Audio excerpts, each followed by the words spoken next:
우리 청년들 반갑습니다. 일교차가 심한 요즘 여러분 건강관리 잘하고 계시죠?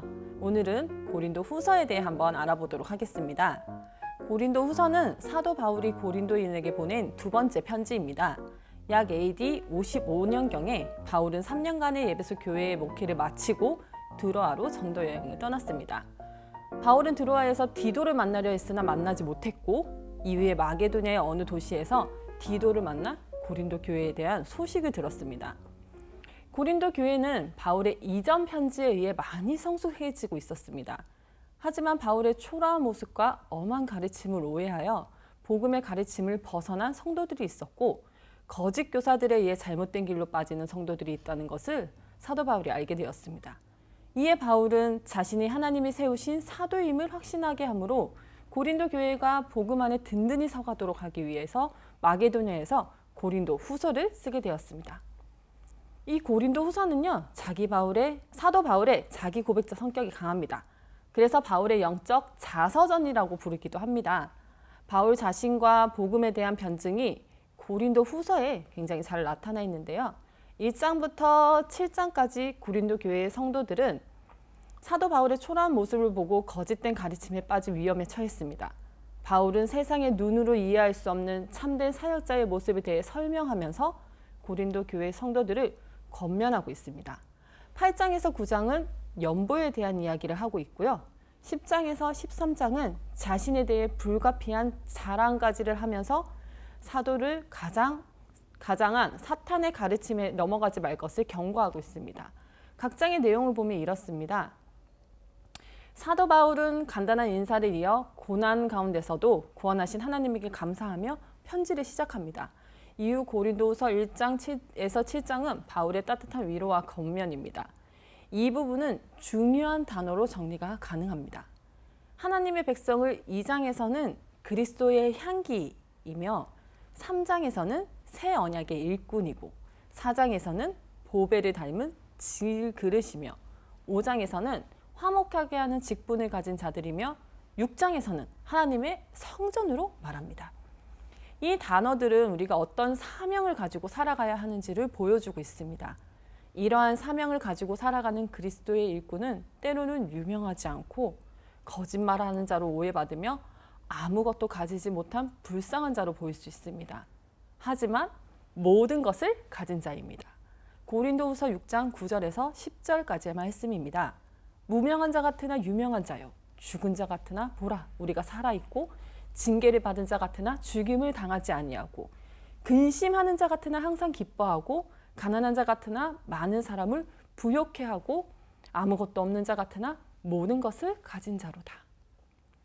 8장에서 9장에서 바울은 이어 마게도냐 교회들의 모범적인 연보를 예로 들면서 고린도 교회의 성도들에게 더욱 모범적으로 연보하라고 권면합니다. 11장에서는 마지막으로 바울은 거짓 사도들을 경계하며 자신의 복음을 위해 당한 고난과 12장에서는 자신에게 주신 놀라운 체험을 고백하며 자신의 가르침을 믿고 따라줄 것을 간곡히 호소합니다. 13장에서 바울은 편지를 통해 고린도 교회의 성도들이 깨닫고 회개하길 강하게 권고하며 짧게 인사를 남깁니다. 고린도 후서에는 자기 고백적 서신이므로 바울의 사역자로서의 자세가 잘 정리되어 있습니다. 하나님 나라를 사명으로 살아가는 하나님의 백성들은 고린도 후서를 통해 어떤 자세로 사명을 감당하며 살아야 하는지 분명히 깨닫게 됩니다. 핵심 구절로 고린도 후서를 한번 살펴보도록 하겠습니다. 바울은 고린도 교회에 대한 사랑을 아낌없이 표현합니다. 고린도서 1장 23절입니다. 내가 내 목숨을 걸고 하나님이 불러서 증언하시게 하노니 내가 다시 고린도에 가지 아니한 것은 너희를 아끼려 함이라. 바울은 자신이 비롯한 사도들의 직분은 겉으로는 초라해 보이지만 참으로 영광스러운 직분임을 말합니다. 고린도후서 3장 9절입니다. 정죄의 직분도 영광이 있는즉 의의 직분은 영광이 더욱 넘치니라.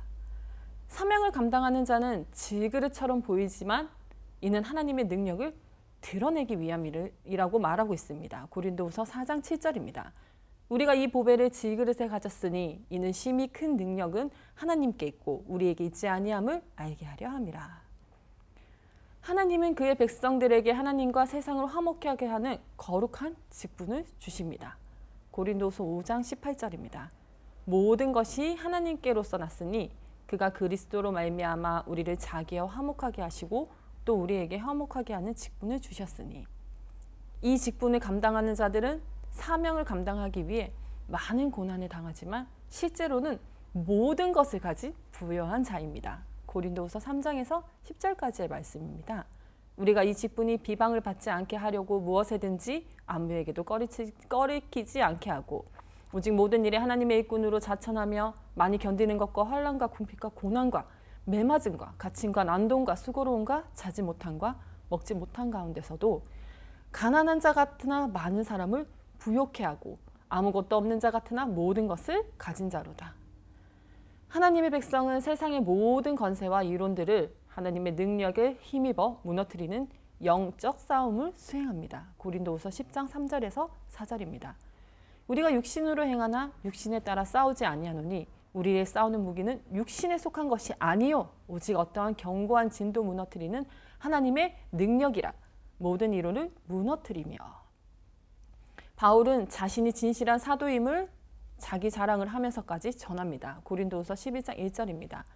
원하건대 너희는 나의 좀 어리석은 것을 용납하라. 청하건대 나를 용납하라. 고린도후서 12장 1절입니다. 무익 하나만 내가 부득불 자랑하노니 주의 환상과 계시를 말하리라. 그 목적은 거짓 선생들의 영적 도전에 대항하며 승리하도록 만들기 위함입니다. 고린도후서 11장 14절에서 15절까지의 말씀입니다.